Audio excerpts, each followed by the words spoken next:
Okay, good to go. Okay, good evening, Tov. So some people were bothered by some of the things I said last night, so we'll try and explain a little bit more, go a bit deeper. We spoke last night again, talking about early Shabbos. So the case was when one person has brought in early Shabbos, right? So it's still early, it's before nightfall, it's long before Shkia, but for them, for me, it's become Shabbat because I've accepted Shabbat already. And then I have somebody else who has not yet accepted Shabbat. So we saw a bit of a disagreement between the Ran and the Rashba on this point, but we said the Rashba said that in that case, the one who has already accepted Shabbat is allowed to ask the one who has not yet accepted Shabbat to perform Melacha on their behalf, because for him it is not yet Shabbat. For him, it's perfectly permitted to do whatever the action may be. And this is the language of the Shulchan Aruch, Siman Reish Samach Gimel. So I'm not making it up. The Shulchan Aruch says, Yesh Omrim, right? There are those who say, and it's explained yesterday when we have the Stam and a Yesh Omrim, so we go by Stam. But if it's just Yesh Omrim, so that's all there is. The Shulchan Aruch says Yesh Omrim, Shemi shekebel alav Shabbat kodem shechashecha, right? Somebody who accepted upon themselves Shabbat early, right, before dark, before nightfall, before Shkia, really, mutar lomar Yisrael chavero lasot lo melacha, is permitted to ask, to tell another Jew who has obviously not yet accepted Shabbat to perform Melacha on their behalf. The Rama adds in, extends the din a little bit. He says, Mutar le'anot me'ata Melacha b'Shabbat. So just in case you think that this is just something which can be done during the time of Tosefet Shabbat, but once it becomes Shabbat proper for everybody, that there would be a restriction. Says the Rama, no, you can still get benefit from whatever that Melacha is on Shabbat. He says, Shabbat. He says, in fact, the same din would apply on Motzei Shabbat. If it's now after nightfall, and I have not yet made Havdalah, or said, Baruch HaMavdil ben Kodesh Locho, somebody else says, Mi shema'acher etpalel b'Motzei Shabbat, or shemamshich l'sudato b'layla. Right, so somebody who is davening a little bit later, is carrying on Surah Shlishit into the night, he says, Mutar lomar lechavero Yisrael shekvar etpalel b'ivdil, can say to somebody else who's already davened Maariv and has already made Havdalah, to לעשות לו מלאכה, להדליק לו נרות, לבשל לו, to light candles, to cook, whatever it is, מותר ליהנות ולאכל ממלאכתו, כן נראה לי. So says the Ramah. We'll see if we have time why he gets into that case, because we'll see the opinion that says not. But by the way, that over there is talking about somebody who was not brought out Shabbat, because for whatever reason they want to extend Shabbat, they want to have their carry on Surah Shlishit a little bit later. If we're talking about somebody who was machmir for the time of Rabbeinu Tam, right, and therefore holds that for them it's still Shabbat. So then that's a little bit more complicated. That's the case we mentioned yesterday, which we're not going to go into now. But in any event, so why were people bothered by this? So people were bothered by this because we said when Shabbat, you've brought in Shabbat now, and you can ask somebody else, another Jew, to perform Melacha for you because he's permitted to do it. So somebody said, wait a minute, what about on Shabbat itself? If you have a non-Jew, we know that Amira le'nochrin, right, is forbidden on Shabbat according to nearly all poskim. It's a din d'Rabbanan. The Rabbanan said you cannot ask a non-Jew to perform Melacha on Shabbat for you, which is forbidden for you to do. Anything that you can't do, you can't ask somebody else to do. There are limited exceptions without going into those. But a non-Jew is not commanded to keep Shabbat. So for him, it's always permitted anyway. So why should there be? I think this is what was the question was. Why should it be any different over there? So if we go back, and the answer is that it is different, and we'll see that in our case, if it's going to be, logic would say, Svara would be that if it's permitted to ask another Jew to do Melacha for you at that time, so surely it should be permitted to ask a non-Jew. So let's see, because there's two different ways of understanding. If we go back to Simanim earlier, in Shulchan Aruch, in Siman Reish Samech Aleph, it says the following. So first of all, before we'll get back to having accepted Shabbat in a moment, but we have a time later on of Bein Hashmashot. Bein Hashmashot, from the time between Shkia and Seita Kochavim, right, from the time between sunset and nightfall, is a time which is inherently doubtful. Safek Yom, Safek Laila. We're not sure if it's day, we're not sure if it's night. So therefore, when Shabbat comes in, we always have to bring in Shabbat by Shkia, in case the time after Shkia, Bein Hashmashot, in case that's night, and that should be considered to be Shabbat. When Shabbat goes out, we can only bring Shabbat out after nightfall in case Bein Hashmashot is day. Right, so we're machmir in both directions. Safek Yom, Safek Laila. So the question is, what happens if It's in Bein Hashmashot, right? So it's after Shkia. So a person, whether you've decided to accept Shabbat early or not, is irrelevant. Accepting Shabbat early is before this time. But at this time, it's definitely, we have to treat it as if Shabbat has begun. Person realizes they didn't light candles. They forgot to leave the lights on or whatever it is. So says the Shulchan Aruch, says Safek Chashecha, so the time which is doubtful, which may be night, Bein Hashmashot, and this is the famous Mishnah in Bamei Madlikin, Ein Masun Tavadai, Ein Belen Zakelin, Ein Madlikin et Zaneirot. In other words, at this time we have to be machmir. We can't do any of these melachot. However, says the Shulchan Aruch, Mutar lomar leino Yehudi Bein Hashmashot leadlik ner letzorech Shabbat. Okay, during Bein Hashmashot, one is allowed to ask a non-Jew to light a candle for the sake of Shabbat. No non-Jew will not say bracha when he lights the candle for you.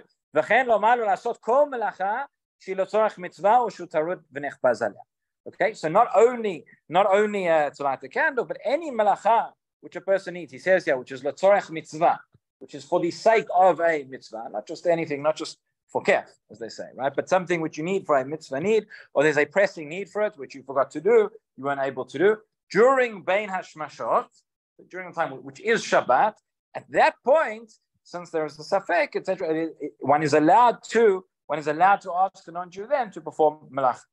Okay? That is the time, again, the logic behind this is that asking a non-Jew to perform Melacha is not an Isur D'Oraita, it's an Isur D'Rabanan. And we say that the Rabbanan were not gozer on certain Isurim, on many cases of Shvut, during Bein Hashmashot, which is a fake whether it's Shabbat or not. Now, if I ask you the question, which time is going to be more stringent, right? The time of Bein Hashmashot, which we already have to treat as Shabbat, it might already be night, or I say the time before Bein Hashmashot, when it's still day outside. We spoke last week, you remember, that this time of Tosefet Shabbat, it's not clear. Is it day or is it night? Do we treat it as, we might treat it as Shabbat, we might still treat it as day, right? But it's an earlier time. So again, the Svar would seem to be, logic would dictate that the time of Bein Hashmashot, when it's definitely Shabbat, there is no option at that time for me not to treat it as Shabbat, would be more stringent than the time that comes before, that I add on. So if during Bein Hashmashot, I say it's still be permitted to ask a non-Jew to perform Melacha on my behalf, I would think that even before that, it would be permitted as well, for the same reason. Morty doesn't agree. Because you accepted Shabbat. It's Shabbat for you. You've accepted Shabbat. You've accepted Shabbat. But Bein Hashmashot, it's definitely Shabbat for you. So this is definitely for you too. You've accepted Shabbat. So you're saying the time before is more, but before Bein Hashmashot, which is definitely day, but you've decided to make Tosefet Shabbat, is going to be more stringent than the time that we treat that might already be nightfall. What's the difference? No. So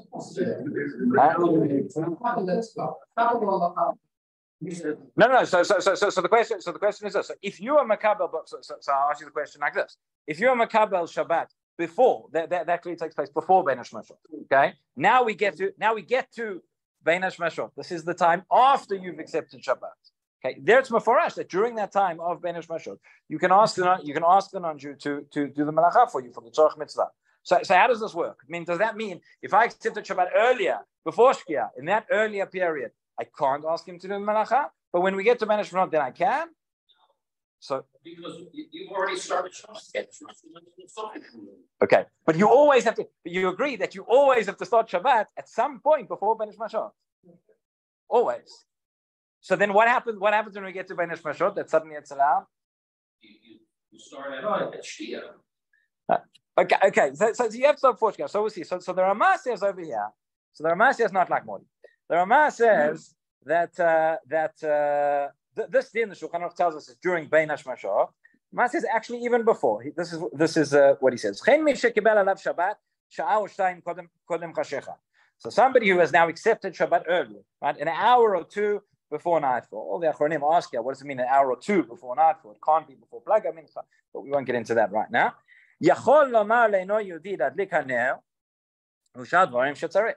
this is from the Maariv, who's one of the Rishonei Ashkenaz. So he says, in the same way that we permitted it during Bein Hashmashot to ask the non-Jew to perform that Melacha, so too, if you accepted Shabbat early, before Shkia, before Bein Hashmashot, at that time, you'd also be permitted to. Now, we saw already that during that time, before Shkia, when it's early, that you could ask another Jew to perform the Melacha. So Kal V'chomer, you can ask, in this case, you can ask a non-Jew. Now, there's two different ways of understanding this and why it would be allowed. So the Mishnah Berurah here says, and it's going to be the big nafkamina between them, is when he says over here, during Bein HaShmashot, this is not a license to do anything. He said it's only when there is a great need, when there is a mitzvah need to do it. The question is, earlier in the day, before, do we say that is the same reason, and that is only l'tzorach mitzvah?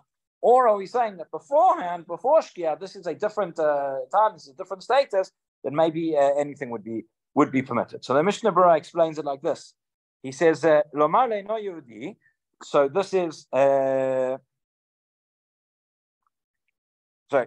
say before. So he says, Sha'ah Shtayim. He says, what's the Ramah, when the Ramah says that earlier, before Shkia, you could ask a non-Jew to perform the Melacha for you. He says, Dafka Sha'ah Shtayim, Aval Chatzi Sha'ah Samoch L'Chashecha. See, it says, only I'm talking about if it's a long time before. But if it's less, if it's, for example, it gives you half an hour, but it's a short period of time before Shkia, then I would say no. As if Shah de B'chol Mekomot Yisrael Kiblu Aleina Shabbat. Chamira Tvei V'Asur Afilu Amar Le'eno Yehudi She'aseh Melacha. So he says, if this is at the time when everybody has already accepted Shabbat, when that entire city, that entire community, you have to at some point, a few minutes before Shkia, accept. If I'm already there at that point where I say that most people have now accepted Shabbat, at that point, I'm not allowed to ask him to do a Melacha for me. But continues the Mishnah Berurah, he says that's just if you want it, there's no real need for it. He says, Miu letzorach mitzvah shari. If it's for the sake of a mitzvah, it would still be permitted. It would still be permitted at that point. Meaning, for the sake of one way of understanding this is that it's for the sake of a mitzvah. You can ask during Bein HaShmashot, you can ask the non-Jew to do the Melacha. So before Bein HaShmashot, you can ask the non-Jew to perform the Melacha, but only for the sake of the mitzvah. That's one way of understanding. The other way of understanding is like this. He says, Lomar le'eno Yehudi adlik. He says, Afilu shelo b'mkom mitzvah, dekevan she'or hayom gadol. Meaning, since it is, again, earlier in the day, it's the time when you've accepted early Shabbat, but you don't have to. There are other people in the city, there are other people in the community who have not yet accepted Shabbat. There's still time. He says, V'adai yesh makomot she'adayin lo kiblu alein Shabbat v'osim ba'atzmam melacha. Since there are still places where Jews are still doing Melacha, and Jews are still permitted to do Melacha at that point, it's enough that just you've accepted early Shabbat, you've accepted it for yourself, but not to ask somebody else, not to ask if there's another Jew that's around or if there's another non-Jew, then you could ask. Okay, the question, what all of this begs the question again is why is it different on Shabbat itself? And clearly, asking a Jew to perform Melacha on Shabbat is forbidden because a Jew is not allowed to perform Melacha on Shabbat. Why can you also not ask the non-Jew to perform Melacha? If we're saying before Shabbat comes in, and that meaning before nightfall, so I've accepted Shabbat early, so for another Jew who has not yet accepted, or for the non-Jew, because it's permitted for them at that point to do that action, what's the difference? That on Shabbat, it's still permitted for the non-Jew to do that action. He doesn't have to keep Shabbat. So essentially, there are three main reasons that are brought in the poskim why there's an issue of Amira L'Nochri, and we can think through each one, and then we'll just mention the three. You can think through why that we would think that would apply on Shabbat itself, but would not apply on what is Shabbat for you, but is before nightfall, is early Shabbat. So one reason which is mentioned, is that there might be a case of shlichut, in a certain sense that the non-Jew is acting on your behalf as a shaliach. That is one reason. Brought by Rashi, there's a number of problems, difficulties with that explanation. Another reason that's brought is because that all of this is part of the prohibitions of forbidden speech. On Shabbat, you're not allowed to talk about things on Shabbat which are not relevant to Shabbat. You're not allowed to talk about forbidden activities on Shabbat. A person can't even say, a person plans to do a certain melacha on Motzei Shabbat, you shouldn't talk about it on Shabbat because that's not something you can do on Shabbat. So there are those. Many explain that in the same way I can't talk about that which I can't do on Shabbat. I can't ask somebody to do that which I can't do on Shabbat. It does explains, by the way, that in terms of a prohibition, that means if it's something which is forbidden for all Jews to do at that point. Now, if it's before Shabbat for everybody, again, I've accepted Shabbat early, but there are other Jews in the world that are still at that point permitted to perform that melacha, then seemingly there may not be a prohibition to talk about it. Seemingly there may not be a prohibition to ask a non-Jew to perform it as well. There's a third reason that's brought, which is the Rambam, who says that it's Shalotei Shabbat Kala Beinech, that Shabbat, we should not come to treat it lightly in our eyes. And again, yeah, you could, and so if we're going to ask, even somebody who's not commanded, you can ask a non-Jew to perform the Melacha for you. This reason, by the way, comes up a lot with the discussions about automation and machines and computers, etc. But if you're going to ask a non-Jew to perform it, so all the time you'll think, oh, well, I'm not allowed to do Melacha on Shabbat, but really I can ask him, I can ask her, I can get it done. You're going to come to treat it lightly. Eventually, you may come to do these things yourself. So again, there could be a svara to say that when we understand, when we know that the only reason it's permitted now is because although I've accepted Shabbat, there's still a difference. It's Tosefet Shabbat. I look outside, it's still light, it's not night yet. So maybe there might not be the same concern in terms of that you'll come to treat Shabbat lightly. Okay, but there's obviously more to think about and more to talk about, but that is Ad Kan for today. Rabbi Hanania ben Akash Shamer Sakar Shbach Zakot Israel, if you